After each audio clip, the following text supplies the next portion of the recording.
मेरा नाम स्नेहा है। मेरी शादी अनुज से 3 साल पहले हुई थी। अनुज के परिवार में उसकी छोटी बहन ममता और अनुज सिर्फ 2 ही थे, क्योंकि अनुज के माता पिता उसके बचपन में ही गुजर चुके थे। उसके बाद अनुज ने ही अपनी छोटी बहन ममता का पालन पोषण किया और उसे पढ़ाया लिखाया। अनुज पढ़ाई के साथ साथ एक प्राइवेट कंपनी में काम करते। जब से इस घर में मैं आई थी, मैंने पूरे घर की जिम्मेदारी उठा ली। अब अनुज काम में अच्छे से ध्यान देने लगे, क्योंकि पहले उन्हें अपनी छोटी बहन का भी ख्याल रखना पड़ता, लेकिन वह जिम्मेदारी मैंने अपने सर पर ले ली तो अनुज अच्छे से पढ़ाई के साथ साथ काम में भी मन लगाकर मेहनत करने लगे। खैर, ऐसे दिन निकलते गए। आज सुबह तो वही बहुत खुशी का माहौल बना था, क्योंकि अनुज की मेहनत रंग लाई। अनुज काम के साथ साथ पढ़ाई में भी बहुत आगे थे और हमेशा से ही दिन रात मेहनत करते, जिसका फल उन्हें आज मिल चुका था। अनुज एक सरकारी नौकरी पर लग चुके थे। इतनी बड़ी पोस्ट पर सरकारी नौकरी पर लगना कोई आम बात नहीं होती, लेकिन अनुज ने ये सब कर दिखाया। अब तो मेरी खुशी का ठिकाना ना रहा, क्योंकि मैं भी अब पूरे गर्व के साथ कह सकती हूँ कि मेरा पति एक सरकारी नौकरी करता है। क्योंकि अक्सर मुझे अपने सहेलियों के बीच ये सुनने को मिलता था कि तुम्हारा पति तो प्राइवेट कंपनी में काम करता, हमारे पति तो एक सरकारी नौकरी करते हैं। क्योंकि मेरी जितनी भी सहेलियां थी वह हमेशा ही घमंडी थी। मुझे उनकी बातों का बुरा नहीं लगता, लेकिन कहीं ना कहीं मेरे मन में यह जरूर था अनुज की भी कभी सरकारी नौकरी लगे। अनुज ने आज वह कर दिखाया। खैर, अब हमारे अच्छे दिन आ चुके थे। अब ममता की भी पढ़ाई लिखाई अच्छे से हो रही थी। ममता केवल 18 साल की थी। उसने कॉलेज में प्रवेश किया ही था। अब ममता की पढ़ाई के साथ साथ मेरी भी जिम्मेदारियां अनुज बखूबी निभाने लगे। आज तक मुझे किसी भी तरह की कोई कमी महसूस नहीं होने दी। मैं जो भी चीज़ मांगती थी अनुज मेरे सामने वो पहले ही लाकर रख देते। इतना प्यारा और नेक इंसान मैं पति पाकर बहुत खुश थी, लेकिन मेरी ये खुशी ज़्यादा दिन तक टिकने वाली नहीं थी। शायद भगवान को भी मेरी खुशी रास ना आई। एक बड़े एक्सीडेंट में मेरे पति अनुज का देहांत हो गया। अब तो मानो मेरे ऊपर दुखों का पहाड़ टूट पड़ा। मैं बिल्कुल टूट चुकी थी, क्योंकि इतना प्यार करने वाले पति को खोकर मैं बिल्कुल भी खुद को संभाल नहीं पा रही थी। मैं तो पूरी तरह अधमरी हो चुकी थी, लेकिन जैसे तैसे मुझे ममता को संभालना था, इसलिए मैंने हिम्मत करके खुद को ममता को संभाला और इस दुख की घड़ी का सामना किया। लेकिन अब बात ये आन पड़ी कि ममता की पढ़ाई कैसे करवाई जाए, और पूरे घर की जिम्मेदारी भी आ चुकी थी। मेरे पास ना कोई काम था और ना ही मुझे इतना नॉलेज था कि मैं कोई काम करूं, क्योंकि मैं ज़्यादा पढ़ी लिखी भी नहीं थी। और ससुराल में आने के बाद तो अनुज ने सारी जिम्मेदारी ले रखी थी, तो मुझे किसी भी तरह से कोई चीज़ का पता नहीं था। लेकिन मुझे ममता की पढ़ाई तो करवानी थी, क्योंकि उस बेचारी के ऊपर क्या बीतती है वह मुझसे बेहतर कोई नहीं जानता। उसने अपने माता पिता को खो दिया और अपने भाई को भी। उसके ऊपर क्या बीत रही है मैं अच्छी तरह समझती थी, लेकिन मैं उसकी पढ़ाई में कोई बाधा नहीं आने देना चाहती थी। जिस तरह अनुज उसका ख्याल रखते, उसी प्रकार मुझे भी उसका ख्याल रखना था। इसलिए मैं काम की तलाश में निकल गई। मुझे ममता ने कहा था कि भाभी, मुझे पढ़ाई लिखाई करने की ज़रूरत नहीं है, हम लोग घरों में झाड़ू पोछा करके 2 वक्त की रोटी का जुगाड़ कर लेंगे, बस यही बहुत है। लेकिन मैंने ममता की बात नहीं मानी, क्योंकि मैं उसे पढ़ाई लिखाई करवा कर एक अच्छी इंसान बनाना चाहती थी, उसे उसके पैरों पर खड़ा करना चाहती थी। इसलिए मैं काम की तलाश में निकल गई। दरअसल अनुज के पास ज़्यादा धन दौलत नहीं थी, ना ही ज़मीन जायदाद थी। पहले उसकी प्राइवेट कंपनी की नौकरी की वजह से घर चलता था, और उसके बाद उसने सरकारी नौकरी कर ली, जिस वजह से हमारे अच्छे दिन आ गए। लेकिन पैसे जोड़ नहीं पाए, क्योंकि अनुज को नौकरी लगे ज़्यादा दिन नहीं हुए कि उनका देहांत हो गया, इसलिए घर में जमा पूंजी भी नहीं थी। खैर, मैं तो शहर में काम की तलाश में निकल गई और मुझे एक कंपनी में काम भी मिल गया। सैलरी ज़्यादा नहीं थी, लेकिन कम भी नहीं थी। मैं दिन रात मेहनत करके ममता को अच्छी ज़िंदगी देना चाहती थी, इसलिए मैं कंपनी में काम करने लग गई।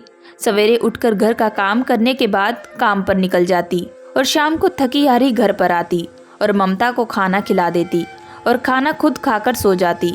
खैर, मुझे नींद तो नहीं आती, क्योंकि अनुज की याद मुझे हर रोज़ खाती, लेकिन मेरे पास कोई इलाज नहीं था, इसलिए मुझे इन सब को झेलना ही था। खैर, कभी हंसी और कभी दुख को झेलते हुए ऐसे ही दिन निकल जा रहे थे।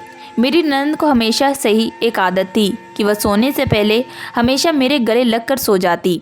तब से मेरी ननद हमेशा ही मेरे गले लगकर अपने कमरे में जाती। अनुज अक्सर उसे चिढ़ाते रहते कि मेरे तो कभी गले लगकर सोई नहीं, मैं क्या तुम्हारा भाई नहीं हूँ। तभी वह कहती, भैया आप तो मेरे भाई नहीं भगवान हो, लेकिन भाभी से बढ़कर कुछ भी नहीं है। यह मेरी माँ और भाभी दोनों है, इसलिए मुझे इनके गले लगने पर बहुत सुकून मिलता है और अच्छी नींद भी आती है, इसलिए मैं भाभी के गले लगती हूँ। खैर, अपनी ननंद के गले लगकर मैं भी सो जाती थी। लेकिन मैंने कुछ दिनों से एक चीज़ को नोट करना शुरू कर दिया कि पिछले 2-3 दिनों से जब भी ननंद मेरे गले लगकर अपने कमरे में चली जाती, उसके बाद मैं गहरी नींद में चली जाती कि मुझे कुछ पता ही ना चलता कि मेरे साथ क्या होता। जब से अनुज का देहांत हुआ, उसके बाद से मैं इतनी गहरी नींद में आज तक कभी नहीं सोई। दिन भर इतना काम करती, फिर भी मुझे नींद नहीं आती। अनुज की यादें मुझे सोने ही नहीं देती। लेकिन अब पिछले 2 से 3 दिनों के बीच तो मुझे बहुत नींद आ रही थी। मुझे तो इसके पीछे कुछ अजीब लग रहा था कि मुझे इतनी नींद क्यों आ रही है। पहले मुझे नींद का ज़रा भी एहसास नहीं होता, लेकिन जैसे ही मेरी ननंद मेरे गले लगकर कमरे से बाहर जाती, उसके बाद से मैं बेहोशी हालत में चली जाती और बिना पानी पिए सो जाती। सुबह सवेरे उठकर देखती तो कभी मेरे कपड़े उथल पुथल होते, तो कभी मेरे पूरे बदन पर कपड़े नहीं होते। मुझे तो कुछ समझ में नहीं आ रहा था, आखिर मेरे साथ क्या हो रहा है। इस कदर रात को मेरे कपड़े कौन उतारता होगा, और घर में तो सिर्फ मैं और मेरी ननंद ही रहते, और हमारा घर इस कदर बना हुआ था कि अंदर से अगर दरवाजे खिड़कियां बंद कर ली जाएं तो हमारी परमिशन के बिना कोई अंदर भी ना आ पाए। और मैं तो सोने से पहले पूरे घर की तलाशी लेकर और अच्छे से कमरे बंद करके सोती थी। फिर मेरे साथ ऐसा क्यों हो रहा था? पहले तो मुझे इस बारे में कुछ भी सोचना ठीक नहीं लगा। मुझे लगा कि शायद मेरी थकावट का कारण होगा, क्योंकि दिन भर इतना काम करने के बाद मैं पूरी तरीके से थक जाती हूँ और मुझे नींद आ जाती है। और नींद में हो सकता है कि मैं खुद ही ऐसी हरकत कर लेती हूँ, क्योंकि अक्सर इंसान सपनों में जो देखता है वैसे हलचल करता है। शायद इसी वजह से मैं अपने कपड़े उतार लेती होंगी। बेवजह में ऐसे ख्यालों में पड़ना ठीक नहीं है। लेकिन फिर मुझे लगा कि ऐसे तो नहीं हो सकता, क्योंकि मैं कोई काम आज से तो कर नहीं रही हूँ। पिछले कितने महीनों से मैं ये काम कर रही हूँ और तब मुझे इतनी थकान तो नहीं हुई, तो अब कैसे हो सकती है? और भला थकान होती है तो इस कदर अचानक मेरी नींद कैसे लग जाती, और वह भी ममता के गले लगने के बाद। अब तो मुझे ममता पर अजीब सा लगने लगा कि ममता ही कहीं कुछ तो नहीं कर रही। लेकिन फिर मेरे मन में ख्याल आया कि नहीं, ममता मुझसे इतना प्यार करती है और मुझे माँ का दर्जा देती है, मुझे उसके बारे में ऐसा नहीं सोचना चाहिए। लेकिन हर समय मेरे दिमाग में यही बात दौड़ती कि आखिर मेरे साथ क्या हो रहा है। मेरे तो कुछ समझ में नहीं आ रहा था कि मैं ये बात किससे पूछूं, किसके साथ शेयर करूं, जो मेरी इन उलझनों को निकाल सके। इस तरह काफ़ी दिन निकल गए, लेकिन ये हरकतें कम नहीं हुई।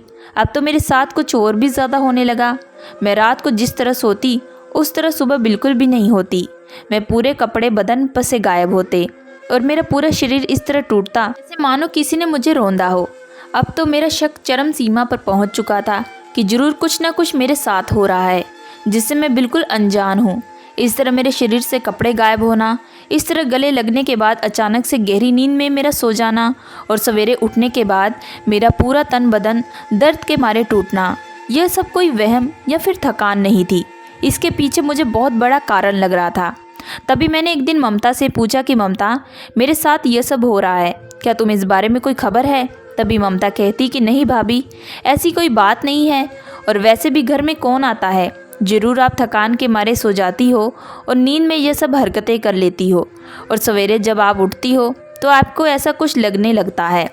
मुझे ममता की बातों में ज़रा भी सच्चाई नज़र नहीं आ रही थी, क्योंकि जिस तरह वह बोल रही थी उसकी आवाज़ में हलचल थी और वह मुझसे नज़रें भी मिला नहीं पा रही थी। मुझे पूरा शक हो गया कि जरूर ममता कुछ ना कुछ कर रही है, क्योंकि वह आज से पहले कभी भी मुझसे बात करते समय इतनी घबराई नहीं होती जितनी आज मेरे सवाल को पूछने पर घबरा रही थी। फिर मैं अपने कमरे में आ गई। मेरे मन में तो कुछ और ही शक चलने लगा। मेरे मन में यह था कि ममता जरूर किसी लड़के के चक्कर में है और रोज़ रात को मुझे कोई नशा वगैरह देकर किसी लड़के से मिलने के लिए जाती है। लेकिन फिर मैंने सोचा कि अगर ममता ऐसा कुछ करती है तो मेरे शरीर के साथ ये हलचल कैसे और मेरे शरीर से कपड़े गायब कैसे होते हैं। तो घबराहट के मारे मेरे पूरे शरीर के रोंगटे खड़े हो चुके थे। पूरा बदन पसीने से लथपथ था, क्योंकि मेरे कुछ भी समझ में नहीं आ रहा था। घबराहट के मारे मेरी जान निकली जा रही थी। मैं समझ नहीं पा रही थी आखिर माजरा क्या है, मैं कैसे इस समस्या से बाहर निकलूं, मुझे कुछ भी समझ में नहीं आया। अब मुझे पता लगाना था कि आखिर मेरे साथ क्या हो रहा है। तभी मेरे मन में विचार आया कि मैं अपने कमरे में एक कैमरा फिट करवा देती हूँ। उसके बाद सारा दूध का दूध और पानी का पानी हो जाएगा, सारी सच्चाई मेरे सामने आ जाएगी। यही सोचकर मैं जब काम पर गई तो कुछ पैसे उधार लेकर कैमरा लेकर आई, और जब ममता कॉलेज गई थी मैंने अपने कमरे में कैमरा फिट करवा दिया। कैमरा इतना छोटा था कि किसी को भी आसानी से दिखाई ना दे, और मैंने ये बात अपनी ननंद को भी ना बताई। और फिर मैं निश्चित हो चुकी थी कि रात में मेरे साथ होता क्या है यह सब उस कैमरे में रिकॉर्ड हो जाएगा और कल सारी बातें मेरे सामने आ जाएगी। उसके बाद देखती हूँ कि मेरे साथ आखिर क्या हो रहा है। इसी संतुष्टि में मैंने ममता ने शाम को खाना खाया और हम लोग सोने की तैयारी करने लगे। तभी ममता मेरे कमरे में आई और बोली कि भाभी आज तो गले तो लग लो। लेकिन पता नहीं क्या मेरे मन में बिल्कुल नहीं कर रहा था कि मैं ममता के गले लगूं, क्योंकि जब ममता के गले लग जाती हूँ उसके बाद से मेरी हालत ऐसी हो जाती है कि मैं चाहकर भी अपनी आंखों को खोल नहीं पाती। लेकिन मैं उसे मना भी नहीं कर सकती थी, क्योंकि मैं उसका दिल नहीं दुखाना चाहती। अनुज की बहन से मैं अनुज के जितना ही प्यार करती थी, कभी भी उसे किसी चीज़ की मैंने कमी नहीं होने दी, तो इस छोटी सी बात के लिए उसका दिल क्यों दिखा दूँ। खैर ऐसा सोचकर मैं ममता के गले लग गई। जैसे ही ममता रूम से बाहर चली गई मेरी आंखें अपने आप बंद होनी शुरू हो गई और मैं जैसे बेहोशी की हालत में जाने लगी। गहरी नींद ने मुझे इस कदर जकड़ लिया कि मैं कुछ भी ना बोल पाई ना उठ पाई और अपने बिस्तर पर पता नहीं किस हालत में सो गई। दूसरे दिन सवेरे उठते ही मैंने देखा कि मेरी हालत रोजाना की तरह थी। मेरे कपड़े मेरे बदन पर नहीं थे और मेरा पूरा बदन कपड़ों की जगह कंबल से ढका था, और आज तो मेरे शरीर पर खरोच के निशान भी थे। आखिर ये खरोच के निशान कहाँ से आ गए मुझे तो कुछ समझ में नहीं आया। घबराहट के मारे मेरी जान निकले जा रही थी। मेरा पूरा शरीर इतना भारी हो रखा था कि मुझे अपने बिस्तर से खड़े होने में इतनी ज़्यादा तकलीफ़ हो रही थी।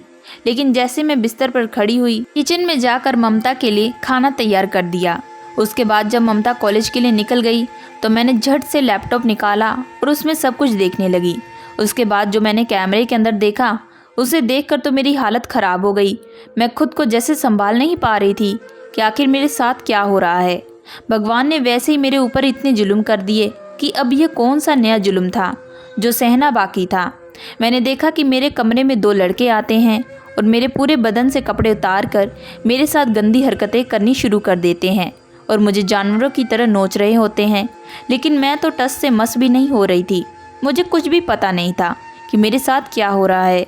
मैं तो बिल्कुल एक जिंदा लाश की तरह पड़ी थी और वह दोनों लड़के मेरे बदन को नोचते हुए मुझे उसी हालत में छोड़कर कमरे से बाहर चले गए। उसके बाद कैमरे में कुछ भी दिखाई नहीं दिया। मुझे तो समझ में नहीं आ रहा था कि ये लड़की अंदर आए तो आए कैसे। मैं तो सोने से पहले पूरे घर को अच्छी तरह बंद करके सोती हूँ, लेकिन अब जो शक की सुई थी वह सीधी ममता के ऊपर जा रही थी, क्योंकि उसके अलावा तो कोई घर में था ही नहीं। लेकिन ममता भी तो मेरी तरह एक लड़की थी, वह ऐसा कैसे कर सकती है। लेकिन अब तो पूरी सच्चाई ममता के मुंह से पता चलती। मैं गुस्से में पूरी तरह आग बबूला हो गई। मुझे ममता के ऊपर इतना ज़्यादा गुस्सा आ रहा था कि उसे कॉलेज में जाकर ही घसीटते हुए घर पर लेकर आऊँ। उसने मेरे प्यार का इतना नाजायज़ फ़ायदा उठाया। मैंने उसे अपनी सगी बहन की तरह पाला पोसा। इतने दुखों को झेल कर भी उसे पढ़ाई लिखाई में कमी नहीं आने दी। उसकी हर एक डिमांड को पूरा किया, लेकिन उसने यह सब किया। अब पूरी सच्चाई जानने के लिए मैं ममता के आने का वेट करने लगी। शाम को जब ममता कॉलेज से घर वापस आई तो मैंने उसका हाथ पकड़ा और उसे कमरे की ओर घसीटते हुए ले जाने लगी। ममता बोली, भाभी क्या हो गया आपको, आप ऐसे क्या कर रही हैं। तभी ममता को मैंने अपने बिस्तर पर ले जाकर पटक दिया और वह लैपटॉप दिखाते हुए बोली कि यह सब क्या है। तभी ममता बहानेबाजी करने लगी कि मुझे क्या पता ये सब क्या है और मुझे ये सब क्यों दिखा रही हो, आपके साथ ये लड़के कौन हैं। तभी मैंने ममता को खींचकर एक थप्पड़ दे मारा और बोला कि ज़्यादा भोली बनने का नाटक मत करो मेरे सामने, सच सच बता दो वरना मुझसे बुरा कोई नहीं होगा। तभी ममता की आंखों में आंसू आ गए। वह हाथ जोड़कर मेरे सामने खड़ी हो गई। वह कहने लगी कि भाभी मुझे माफ़ कर दो, मैं लालच में अंधी हो गई थी। दरअसल कॉलेज में लड़कियां हर रोज़ नए नए कपड़े पहन कर आती थी और हर रोज़ महंगी महंगी पार्टी करती, लेकिन मेरे पास तो 1 रुपया भी न था। तभी सभी लड़कियां मेरा मजाक बनाने लगी कि तुम्हारे पास तो पार्टी करने का पैसा नहीं। तभी मुझे बहुत गुस्सा आता, इसलिए मैंने एक प्लान बनाया कि क्यों ना मैं आपको धंधे में डाल देती हूँ, क्योंकि सरेआम तो धंधे में आप जाने वाली नहीं, इसलिए मैंने धोखे से आपको धंधे में डालना चाहा। और उसके बाद जो पैसे आते थे उसने मेरी कॉलेज में अपनी शान बढ़ा दी थी। जब से मैं कॉलेज में ज़्यादा पैसा लेकर जाने लगी तब से लड़कियां मेरे आगे पीछे घूमती थी और मेरी हर बात मानती। अपने इस मान को बनाए रखने के लिए मैं अपना ये जुर्म बढ़ाती गई और ये पाप करती गई। तभी मैंने ममता से कहा कि तुम ये सब करती कैसे थी। तभी ममता कहने लगी कि भाभी मैं अपने हाथ के ऊपर बेहोशी की दवा लगा कर जाती और जब मैं आपके गले मिलती तो अचानक से आपकी नाक के पास हाथ ले जाती, जिससे वह दवा आप सूंघ लेती और आप बेहोशी की हालत में चली जाती। वह बेहोशी की दवा इतनी ज़्यादा तेज़ थी कि उसे लेने के बाद 12 से 13 घंटे तक इंसान होश में नहीं रहता। फिर मैं बाहर जाकर अपने हाथ धो लेती, फिर कुछ लड़के आपसे संबंध बनाते और फिर वह लड़के मुझे ढेर सारे पैसे देकर चले जाते। जब इतने सारे पैसे आने लगे तो मेरे मन में और ज़्यादा लालच बढ़ गया और मैं ये काम रोज़ाना करवाने लगी। मैंने सोचा कि आपको कुछ भी पता नहीं चलेगा। सवेरे जब आप उठेंगी तो आपको भारी बदन लगेगा और आप सोचेंगे कि हो सकता है थकावट का कारण है। मैंने ये जरा भी नहीं सोचा था कि आपको सब कुछ पता चल जाएगा। और रही बात आपके शरीर पर कपड़े ना होने की, तो मैं इन लड़कों को कहती थी कि आपको वापस से कपड़े पहना दे, लेकिन वह लोग आपको कभी भी कपड़े पहना कर वापस नहीं जाते, आपको उसी हालत में छोड़ जाते। अब तो मुझे खुद पर भी शर्म आ रही थी कि मैं एक ऐसी ननंद की भाभी हूँ जो इतनी गिर सकती है। तभी ममता हाथ जोड़ते हुए बोली कि भाभी मुझे माफ़ कर दो, मैं अपनी झूठी शान के लिए ये सब कर बैठी। तभी मैंने ममता को धक्का देकर कमरे से बाहर निकाल दिया और अपना कमरा अंदर से बंद कर लिया और ज़ोर ज़ोर से रोने लगी। मुझे खुद विश्वास नहीं हो रहा था कि मैं किन हालातों में पहुंच गई हूँ। बार बार अनुज से माफ़ी मांग रही थी कि मैं आपकी बहन को नहीं संभाल पाई। वह एक ऐसे रास्ते पर चल पड़ी जिसका मैं ज़रा भी ख्याल न कर पाई। मैंने ममता के लिए इतना कुछ किया था। मैंने अनुज के जाने के बाद जब से काम करना शुरू किया था, उसके बाद जितने भी पैसे बनते मैं सब ममता के ऊपर लगा देती। खुद के लिए मैंने आज तक जोड़ी साड़ी तक नहीं ली। मैंने सोचा कि ममता को किसी चीज़ की कमी ना हो, लेकिन मेरे इसी प्यार का ममता ने गलत फ़ायदा उठाया। उसने मेरे साथ वह हरकत की जो करने से पहले हर इंसान पहले 100 बार सोचता है। मुझे ममता पर बार बार गुस्सा आ रहा था, लेकिन अब मैं कर भी क्या सकती थी। मैं अपने दुखी मन से रोते हुए अपने बिस्तर पर पड़ी रही और बार बार अनुज को याद करने लगी। मैं सोच रही थी कि ममता ने यह सब करने से पहले जरा भी ना सोचा। अपनी झूठी शान में इतनी अंधी हो चुकी थी कि उसने मेरे बारे में जरा भी ख्याल नहीं किया। मेरी इज्जत के साथ इस तरह खिलवाड़ करके उसे क्या हासिल कर लिया। और कॉलेज में अपनी झूठी शान बनाए रखने के लिए उसने आज एक ऐसी गलती कर दी जिसकी माफ़ी उसे कभी भी नहीं मिल सकती। अगर लड़कियां पार्टी करती हैं तो उनके घर वाले अमीर हैं, इसलिए करती हैं। किसी की बराबरी करने से क्या फ़ायदा। जब हम लोगों की इतनी औकात नहीं तो हम लोग बड़े घरों के लोगों के साथ बैठते ही क्यों हैं। हम लोगों से जितना हो पाता है हम उतना ही करें। खैर, मैं मन में सोचने लगी कि अगर ममता मुझे एक बार बोल देती कि भाभी कॉलेज में लड़कियां पार्टी करती हैं इसलिए मुझे भी करनी है, तो मैं उसे कहीं से कहीं पैसे ला कर देती, उसके लिए पैसों का बंदोबस्त कर देती। लेकिन उसने मुझे एक बार भी बताना ज़रूरी नहीं समझा और अपने ही दिमाग से सब कुछ कर डाला। उसने मेरी इज्जत के साथ साथ मेरे विश्वास को भी खराब कर दिया। मैं चाहकर भी ममता को माफ़ नहीं कर सकती थी। अब तो मैं जितना हो सकता उतना ममता से दूर रहती, लेकिन ममता को अपनी गलती का एहसास हो चुका था। वह इस गलती का बार बार पश्चाताप कर रही थी। फिर मुझे दया आ गई और अनुज के बारे में ख्याल आ गया कि वह जहाँ कहीं भी है उसकी आत्मा जरूर दुखी हो रही होगी। फिर मैंने ममता को माफ़ कर दिया और उसे एक सही रास्ते पर लेकर गई। उसके बाद ममता ने अच्छे से पढ़ाई करके एक अच्छी नौकरी पा ली। अब हमारे घर का सुधार पूरी तरह हो चुका था। ममता ने गलती करके अपने आप को सुधार लिया था। अब मेरे चेहरे पर यह सोचकर एक मुस्कान आ गई कि देर ही सही, लेकिन ममता आज एक अच्छी इंसान बन गई थी। दोस्तों, मैं आशा करती हूँ कि आप लोगों को ये कहानी पसंद आई होगी। अगर आप लोगों को ये कहानी पसंद आई है सो प्लीज़ हमारे चैनल को लाइक एंड सब्सक्राइब ज़रूर करिएगा एंड बेल आइकन का बटन ज़रूर दबाइएगा।